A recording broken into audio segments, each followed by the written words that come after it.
basic muna tayo ngayon. Umpisa natin sa ilaw. Nung una may nauna na akong in-upload na para sa 3-way. Ngayon naman sa mga 1-way.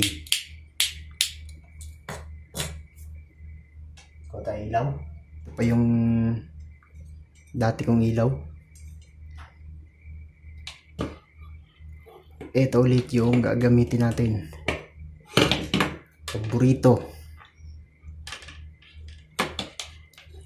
Ito napakasimple lang nito. Mas madali ito kaysa dun sa 3-way. Ayan, line 2 o kaya neutral. Pag line to line, ito sa line 2. Pag line to ground, line to neutral, ito ang neutral sa neutral. Hindi na kailangan duman sa breaker yun. Kahit meron siyang banding screw, doon na siya i-connect. Sa load, itong isa papunta sa switch. Ito, may makikita kayo dito ang dalawang terminal. Ayan, tsaka ito sa baba. Itong dalawang butas na to, isa lang yan, isa lang connection yan. Pati ito, itong sa baba, isa lang din connection yan, dalawang butas. Ang purpose nito para sa, halimbawa may katabi siyang switch, i-jumper mo. I-jumperan mo ng maliit na wire. Ito yung purpose niyan. Maliit na, kaya dala-dalawa siya. Ito, ilagay natin sa dito sa taas. Pero kahit magkabaliktad siya, okay lang naman eh. Pero kung anong nakalagay dito, mas maganda sundin. Kaya dito natin siya sa taas ilalagay. Dito kasi yung switch dito, pababa. Pababa yung on, hindi siya pataas. Pag pinundit mo pababa, yun ay naka-on. Doon natin sa taas ilalagay yung return ng ilaw.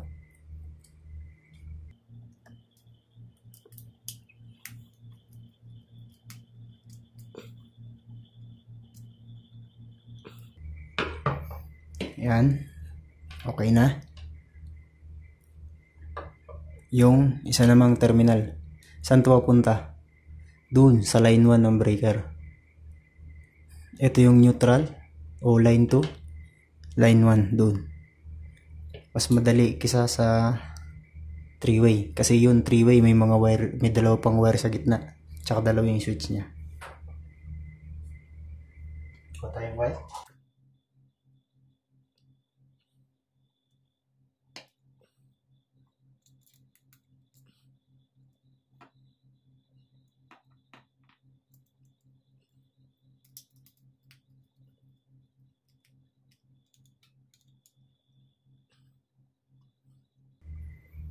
Ayan.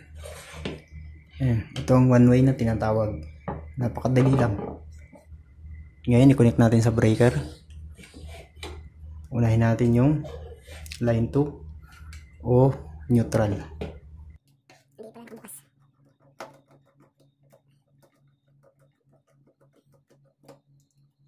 Ayan. Neutral.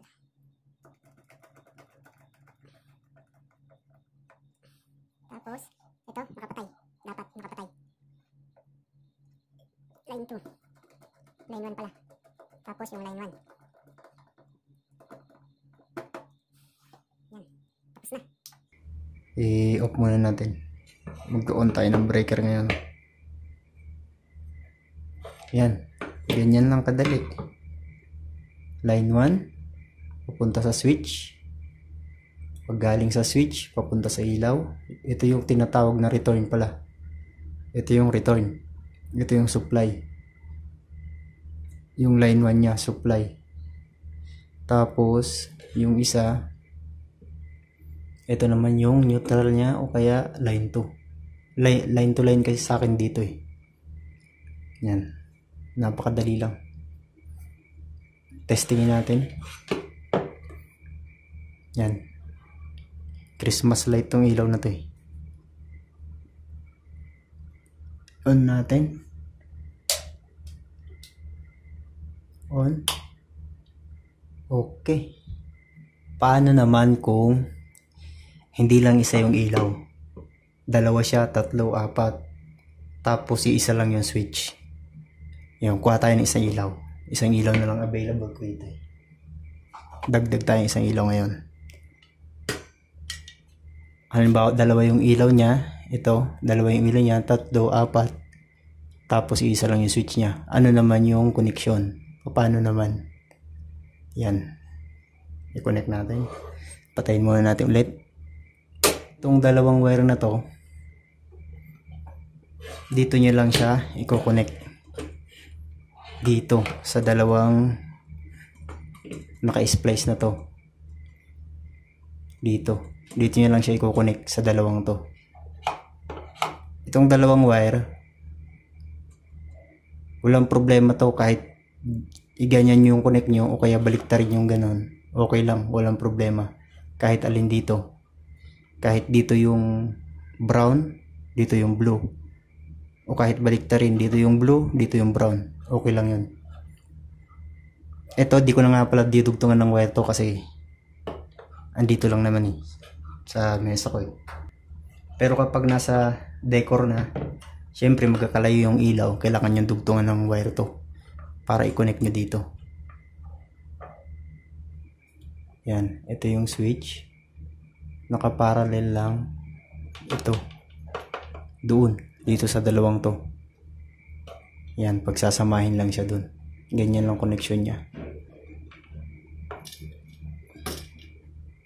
Yan, buhay natin. Buhay. Yun. Yung isa kulay dilaw.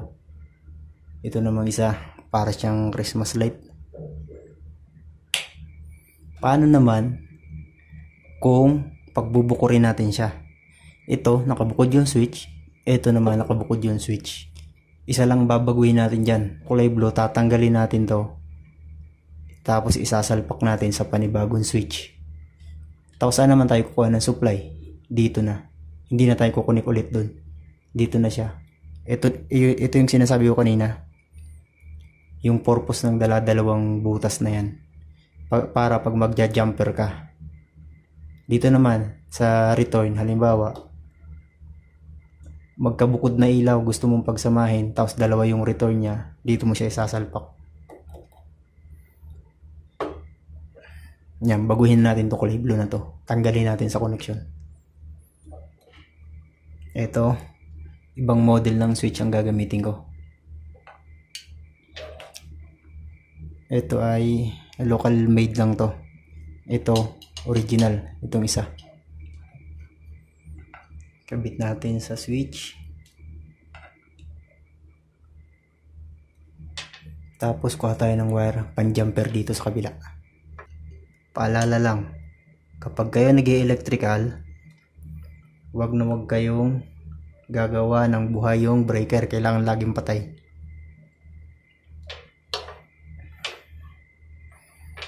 Saan naman natin to i-jumper? Dito sa galing sa breaker. Dito. Huwag doon sa isa. Kasi return to eh. Huwag dyan sa isa. Ilipat natin to. Ilipat natin to sa kabila. Ayan. Tapos dito natin to.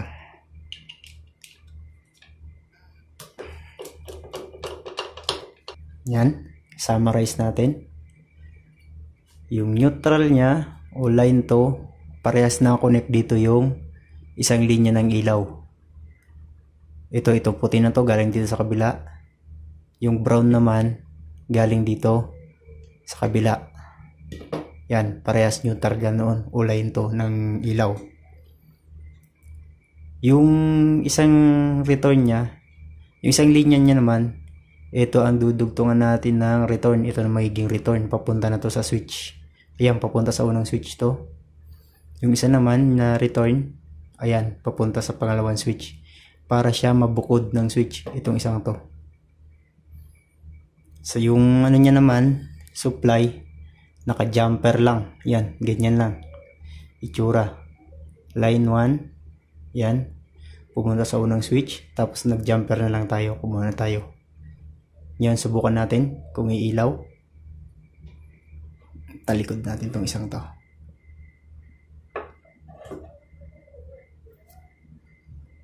Medyo magulo. Buhayin natin. Uy, nakabuhay na agad yung isang switch. Patay. Yan. Unang switch. Para saan to? Yung return niya. Andun. Sa unang ilaw natin. Ayan. Yun ang umilaw. Pangalawang switch naman. Ito. Asan yung return niya? Ito. Papunta dun sa isang ilaw. Buhayin natin. Yun. Ayan. Patayin natin isa-isa.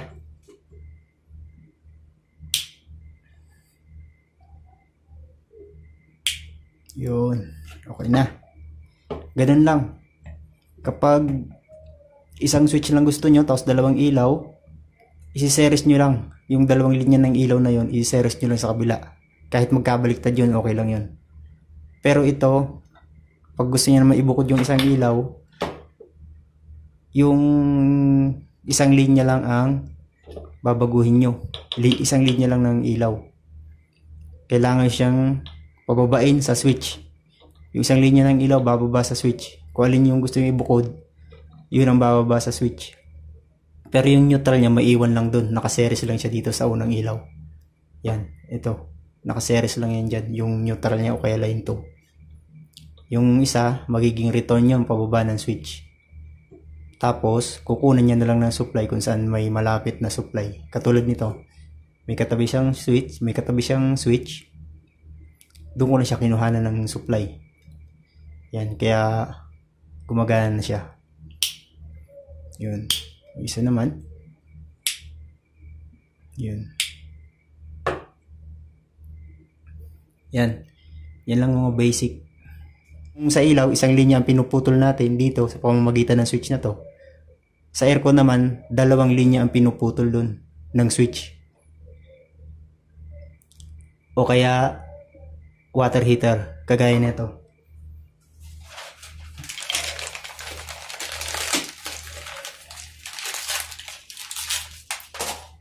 Yan. Ganto ang switch ng aircon. Yan. Off, on. Ito ay 45 ampere. 45 ampere siya. Heavy duty na to. Pang aircon talaga. Yung sabi ko kanina, dalawang linya ang puputulin. Ayan, yan, ganyan. Ito may nakalagay dito. Ito line 1, ito line 2. Kailangan babasahin nyo yung in tsaka out. Itong dalawang to, in yan. Itong dalawa, out.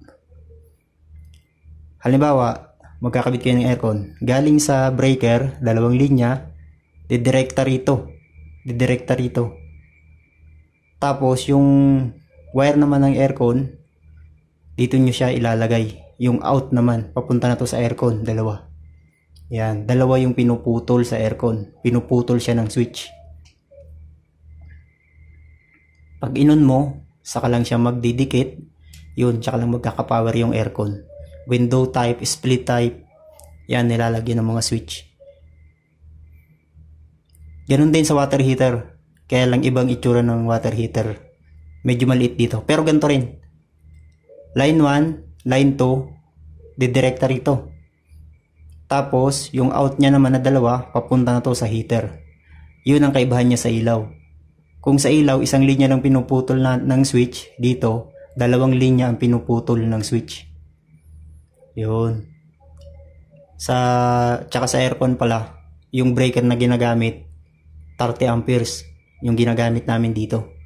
Tapos sa ilaw, 15 amperes. Sa outlet naman, 20 amperes o kaya 25 amperes. Yun naman ang sa outlet.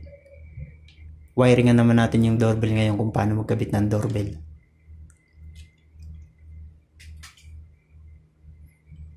Patayin natin to. Tanggalin natin lahat. Ito hindi ko na pala tinanggal. Kailangan isasample ko to.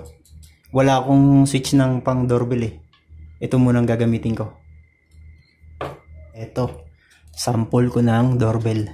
Old model na to pero gumagana pa naman.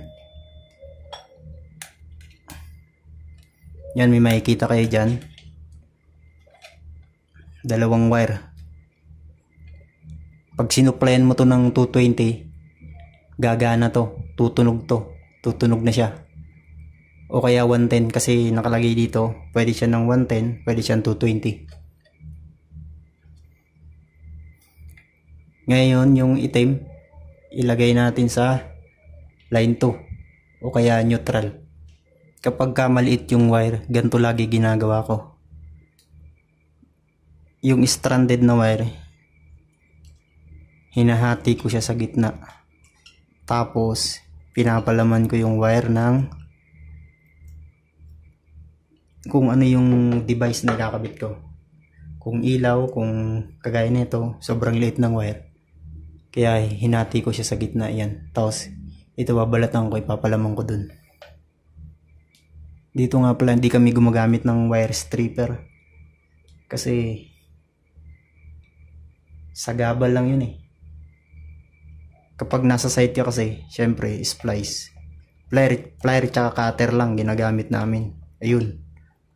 Mabilis kasi pagka ganun. Pero pag medyo hassle kapag may wire stripper ka pa, bubunot ka ng wire stripper, bubunot ka ng plier, bubunot ka ng cutter. Yun. Pero pag nasa site kami, ang ginagamit namin, plier cutter lang. Yun, sanay na kasi. Pero pag mag-assemble ka ng mga panel box, panel board, yun, kailangan mo ng wire stripper para maganda yung gawa. Pero pag naka-site ka, mag-electrical ka ng mga bahay-bahay, hindi na kailangan yun. Hindi na kami gumagamit ng ganun. Bilis kasi pag cutter plier lang. Yun, dalawang kamay mo, tag-isang hawak. Kagaya din lang ng ilaw. Ang pagkakaiba nga lang, sa switch, dire-diretso kasi yung tunog nito kapag switch ng ilaw ang ginamit. Kaya meron talaga siyang switch para sa doorbell. Kaya nga lang, hindi available ngayon. Kaya ito muna isa-sample ko. Wala akong available dito na device eh. Yan. Dugtungan natin ito ng Mexic. Parang ilaw lang din. Diretso yung neutral. Tapos yung isa, gagawin mong return papunta sa switch. Patayin muna natin. Tapos, salpak natin to.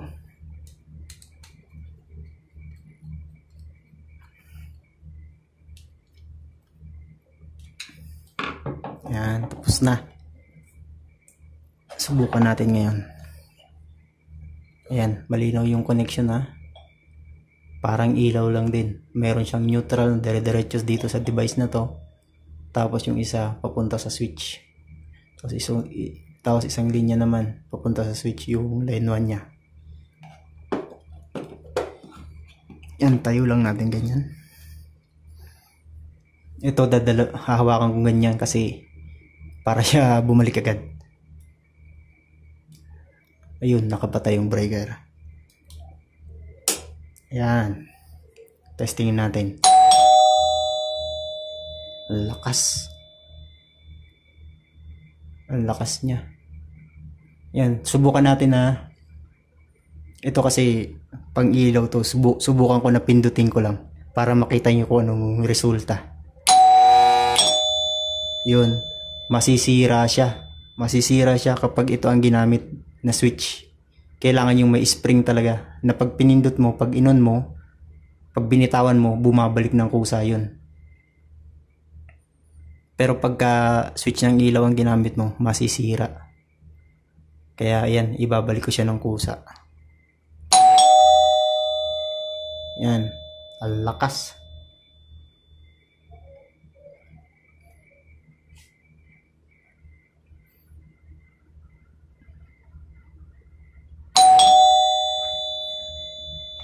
Ang lakas niya. Yan, napakasimple lang na connection. Ganun lang. Pag dito kasi, kung titingnan mo, napakasimple lang na ito. Makukuha mo to, masusundan mo. Pero pag sa actual na, kapag first timer ka, doon magkakaroon ng kalituhan. Kasi, magkakahiwalay na to eh. Ito nasa labas na to ng gate. Ito nasa loob. ito nasa loob din. Isipin nyo lang, ito ilalabas nyo. Ilalagay nyo sa labas ng gate. Ilan yung wire na nakakonect? 2. Kaya pag nagpatakbo kayo ng wire papunta sa box nito, sa switch nito, sa box sa labas, 2 rin. Tapos isipin nyo kung saan yung nakakonect yung 2 na yun. Sa line 1. Yan. Sa line 1 yung isa. Yung isa naman, ididiretso nyo sa doorbell. Ayun na yung return ng doorbell. Tapos, yung isang linya naman ng doorbell, i-connect nyo sa line 2. Sa loob na, kasi nasa loob yung breaker natin eh. Doon nyo na siya i-connect. Tapos, line 2 o kaya neutral. Yan, ganun lang. Ito, yan, ganyan lang. Ito, lalabas to ng gate.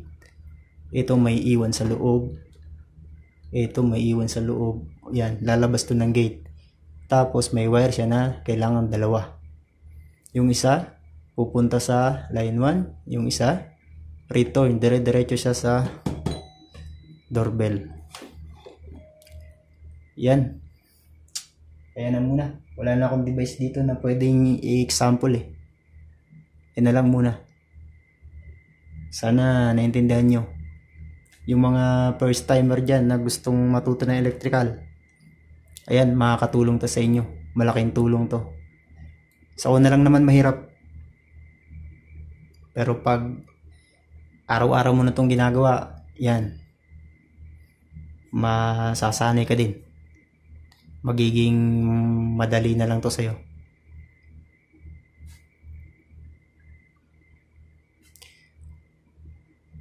Yan, hanggang dito na lang. Maraming salamat. At kung nagustuhan nyo tong video ko, paki-like na lang at pa-subscribe na lang din ang aking channel. Maraming salamat.